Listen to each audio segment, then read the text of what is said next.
सबसे पहले मैं डिजास्टर रेजिलियंस और डिजास्टर मैनेजमेंट से जुड़े सभी साथियों को बधाई देता हूं,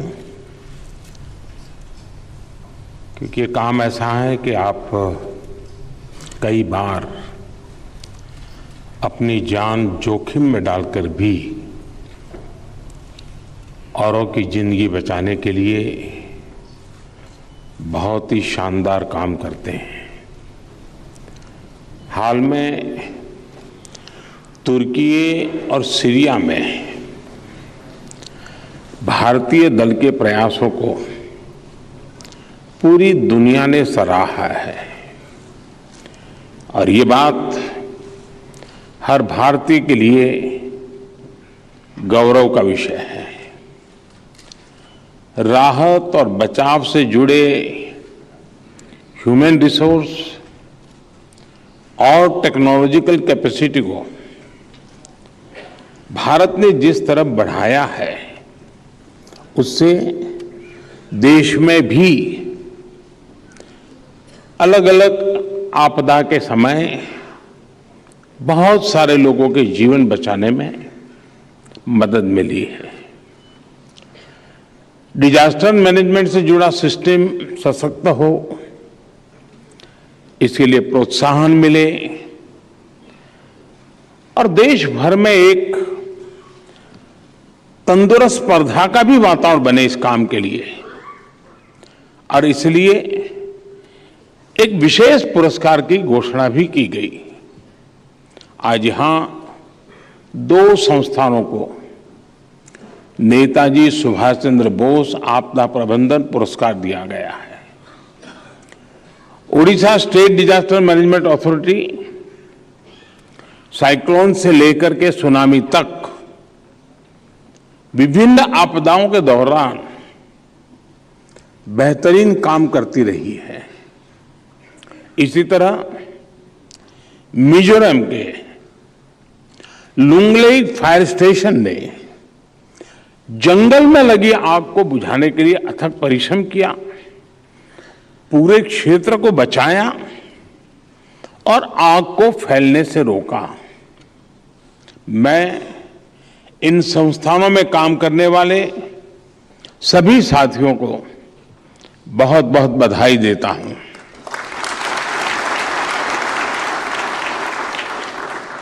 साथियों, इस सेशन के लिए आपने थीम रखी है building local resilience in a changing climate.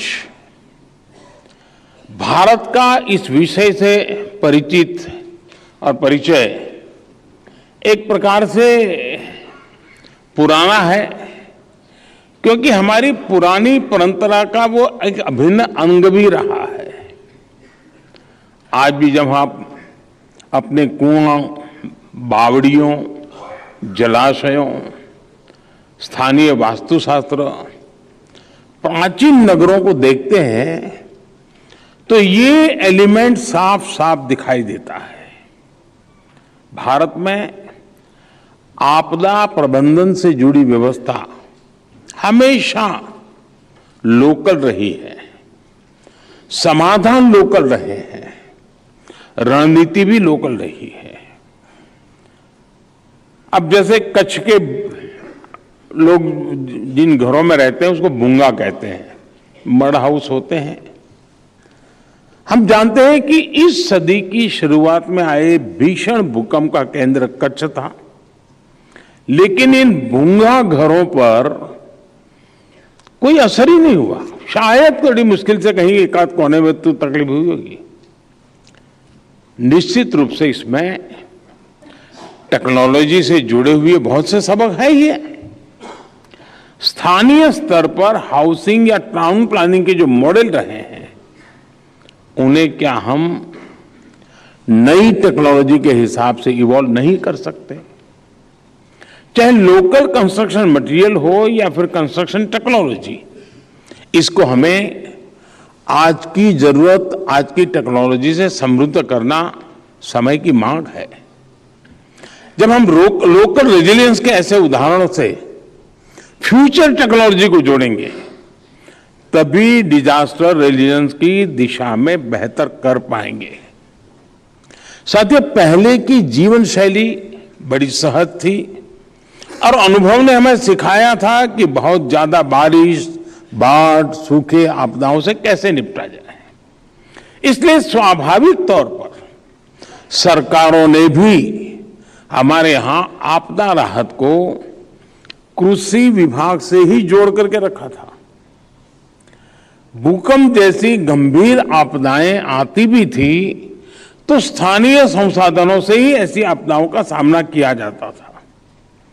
अब दुनिया छोटी हो रही है, एक दूसरे के अनुभवों से सीखकर निर्माण की तकनीकों में नए नए प्रयोग भी हो रहे हैं, लेकिन वहीं दूसरी ओर आपदाओं का प्रकोप भी बढ़ रहा है।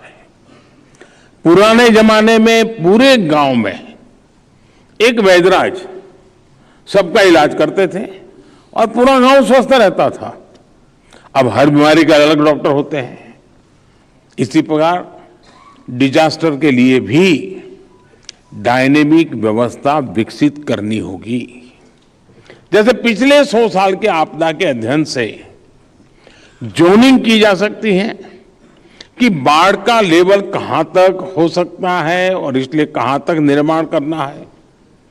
समय के साथ इन मापदंडों का रिव्यू भी होना चाहिए, चाहे मटेरियल की बात हो या व्यवस्थाओं का। साथियों, डिजास्टर मैनेजमेंट को मजबूत करने के लिए रिकॉग्निशन और रिफॉर्म बहुत जरूरी है। रिकॉग्निशन का मतलब यह समझना है कि आपदा की आशंका कहां है और भविष्य में वो कैसे घटित हो सकती है। रिफॉर्म का मतलब है कि हम ऐसा सिस्टम विकसित करें जिससे आपदा की आशंका कम हो जाए।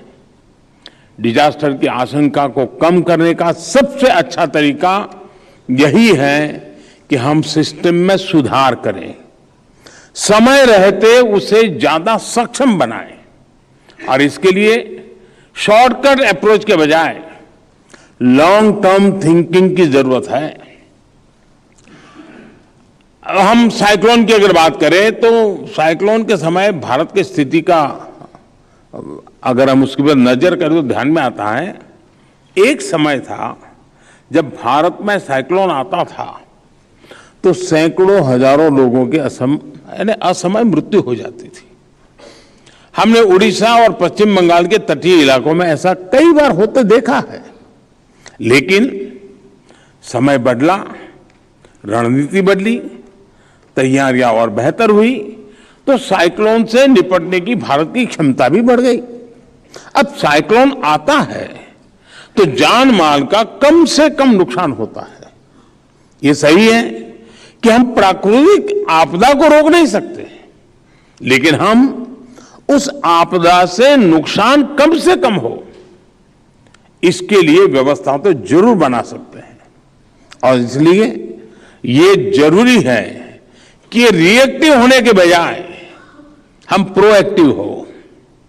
साथियों, हमारे देश में प्रोएक्टिव होने को लेकर पहले क्या स्थिति थी, अब क्या स्थिति है, मैं इसका जिक्र भी आपके सामने करना चाहूंगा। भारत में आजादी के बाद 5 दशक बीत गए थे, आधी शताब्दी बीत गई थी, लेकिन डिजास्टर मैनेजमेंट को लेकर कोई कानून नहीं था। साल 2001 में कच्छ में भूकंप आने के बाद गुजरात पहला ऐसा राज्य था जिसने Gujarat state disaster management act बनाया। इसी एक्ट के आधार पर साल 2005 में केंद्र सरकार ने भी डिजास्टर मैनेजमेंट एक्ट का निर्माण किया। इसके बाद ही भारत में नेशनल डिजास्टर मैनेजमेंट अथॉरिटी बनी। साथियों, हमें हमारे स्थानीय निकायों, अर्बन लोकल बॉडीज में डिजास्टर मैनेजमेंट गवर्नेंस को मजबूत करना ही होगा। जब आपदा आए तभी अर्बन लोकल बॉडीज रिएक्ट करें, इससे बात बनने वाली अब रही नहीं है। हमें प्लानिंग को इंस्टीट्यूशनलाइज करना होगा, हमें लोकल प्लानिंग की समीक्षा करनी होगी, हमें इमारतों के निर्माण के लिए, नए इंफ्रास्ट्रक्चर प्रोजेक्ट्स के लिए आपदा प्रबंधन को ध्यान में रखते हुए नई गाइडलाइंस बनानी होगी। एक तरह से पूरे सिस्टम की ओवरऑलिंग की जरूरत है। इसके लिए हमें 2 स्तर पर काम करने की जरूरत है। पहला, यहां जो डिजास्टर मैनेजमेंट से जुड़े एक्सपर्ट हैं, उन्हें जनभागीदारी, लोकल पार्टिसिपेशन पर सबसे अधिक ध्यान देना चाहिए। भारत लोकल पार्टिसिपेशन से कैसे बड़े लक्ष्य हासिल कर रहा है, ये हम सभी देख रहे हैं। इसलिए जब आपदा प्रबंधन की बात होती है तो वो भी बिना जनभागीदारी के संभव नहीं है। आपको local resilience by local participation के मंत्र पर चलते हुए ही सफलता मिल सकती है। हमें नागरिकों को भूकंप, साइक्लोन, आग और दूसरी आपदाओं से जुड़े खतरों के प्रति जागरूक करना एक निरंतर प्रक्रिया होनी चाहिए। इससे जुड़े सही नियमों, कायदों और कर्तव्य, इन सारे विषयों का बोध निरंतर जगाना जरूरी है। हमें गांव, गली, मोहल्ले के स्तर पर हमारे युवा साथियों के युवा मंडल, सखी मंडल, दूसरे ग्रुप्स को राहत और बचाव की ट्रेनिंग देनी ही पड़ेगी। आपदा मित्रों, एनसीसी, एनएसएस, पूर्व सैनिकों की ताकत, उनको भी अगर हम कोई डेटा बैंक बना करके उनकी शक्ति का कैसे उपयोग कर सकते हैं, इसका कम्युनिकेशन की व्यवस्था बनानी होगी। कम्युनिटी सेंटर्स के फर्स्ट रिस्पांस के लिए जरूरी उपकरणों की व्यवस्था, उनको चलाने की ट्रेनिंग भी बहुत आवश्यक है। और मेरा अनुभव है, कभी कभी ये डेटा बैंक कितना अच्छा काम करती है। मैं जब गुजरात में था तो हमारे यहाँ खेड़ा डिस्ट्रिक्ट में एक नदी है, उसमें कभी 5-7 साल में एक आध बार बाढ़ आती थी। एक बार ऐसा हुआ कि 1 साल में 5 बार बाढ़ आई, लेकिन उस समय ये डिजास्टर को लेकर के काफी कुछ गतिविधियां डेवलप हुई थी, तो हर गांव के मोबाइल फोन अवेलेबल थे। अब उस समय कोई लोकल लैंग्वेज में तो मैसेजिंग की व्यवस्था नहीं थी, लेकिन अंग्रेजी में ही गुजराती में लिख करके मैसेज करते थे गांव के लोगों को कि देखिए ऐसी स्थिति है और इतने घंटे के बाद पानी आने की संभावना है। और मुझे बराबर याद है, 5 बार बाढ़ आने के बावजूद भी इंसान का तो सवाल नहीं, एक भी पशु नहीं मरा था। कोई व्यक्ति नहीं मरा, पशु नहीं।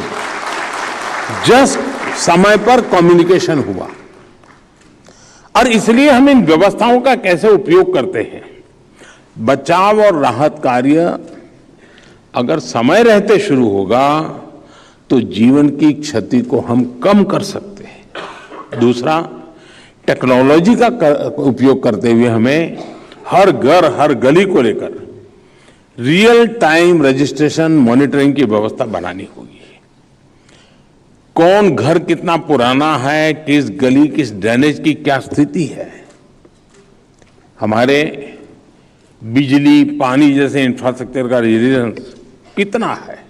अब जैसे मैं अभी कुछ दिन पहले मीटिंग कर रहा था और मेरी मीटिंग का विषय यही था कि भाई हीट वेव की चर्चा है, तो कम से कम पिछली बार हमने देखा 2 बार हमारे अस्पतालों में आग लगी और वो बहुत दर्दनाक होता है। कोई पेशेंट असहाय होता है। अब पूरे हॉस्पिटल की व्यवस्था को एक बार बारीकी से देखना, हो सकता है एक बहुत बड़ी दुर्घटना से हमें बचा सकता है। मुझे लगता है कि जितनी ज्यादा वहां की व्यवस्थाओं की सटीक जानकारी हमारे पास होगी, तभी हम प्रोएक्टिव स्टेप ले सकते हैं। साथियों, आजकल हम देखते हैं बीते वर्षों में घने शहरी क्षेत्रों में आग लगने की घटनाएं बहुत बढ़ी हैं। गर्मी बढ़ती है तो कभी किसी अस्पताल में, किसी फैक्ट्री में, किसी होटल में या किसी बहुमंजिला रिहायशी इमारत में विकराल आग देखने को मिल जाती है। इससे निपटने के लिए हमें बहुत सिस्टमेटिकली चाहे वो ह्यूमन रिसोर्स डेवलपमेंट हो, चाहे टेक्नोलॉजी हो, चाहे संसाधन हो, व्यवस्था हो, हमें coordinated and whole of the government approach के साथ काम करना होगा।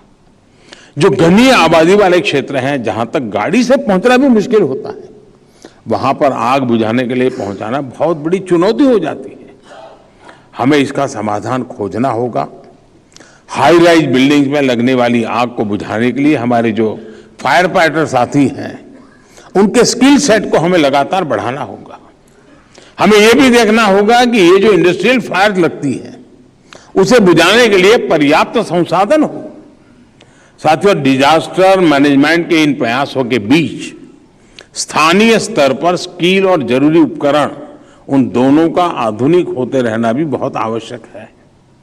जैसे आजकल ऐसे अनेक उदाहरण आ गए हैं जो फॉरेस्ट वेस्ट को बायोफ्यूल में बदलते हैं।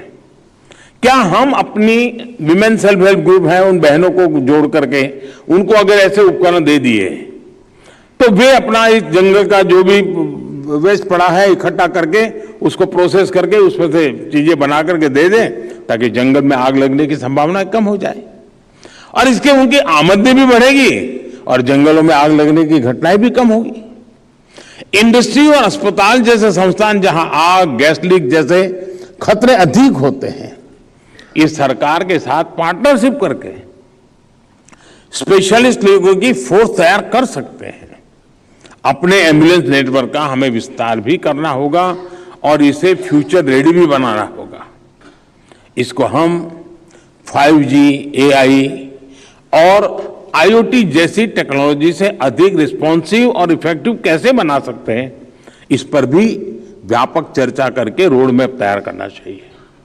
ड्रोन टेक्नोलॉजी का राहत और बचाव में अधिक से अधिक उपयोग हम कैसे कर सकते हैं?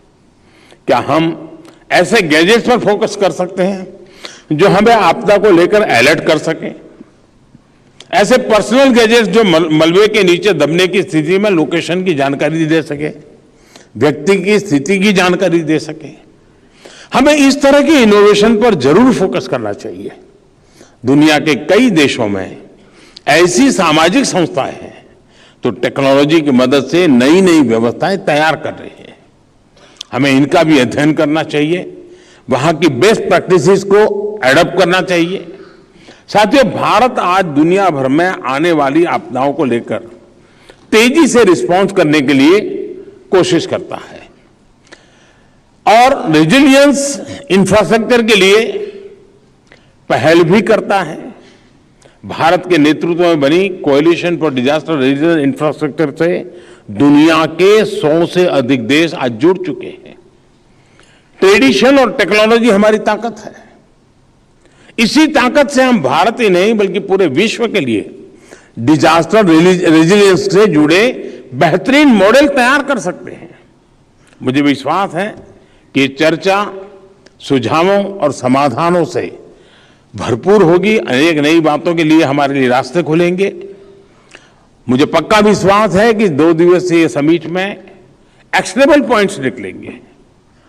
मुझे विश्वास है कि और समय भी ठीक है, बारिश के दिनों के पूर्व इस प्रकार की तैयारी और इसके बाद राज्यों के बाद महानगर और नगरों में इस व्यवस्था को हम आगे बढ़ाएं, एक सिलसिला चलाएं, तो हो सकता है कि वर्षा के पहले ही बहुत सारी चीज़ों को हम एक प्रकार से पूरी व्यवस्था को सेंसिटाइज कर सकते हैं। जहां आवश्यकता है वहां पूर्ति भी कर सकते हैं और हम कम से कम नुकसान हो उसके लिए सज्ज हो सकते हैं। मुझे आपकी समिट को मेरी तरफ से बहुत बहुत शुभकामनाएं हैं। धन्यवाद।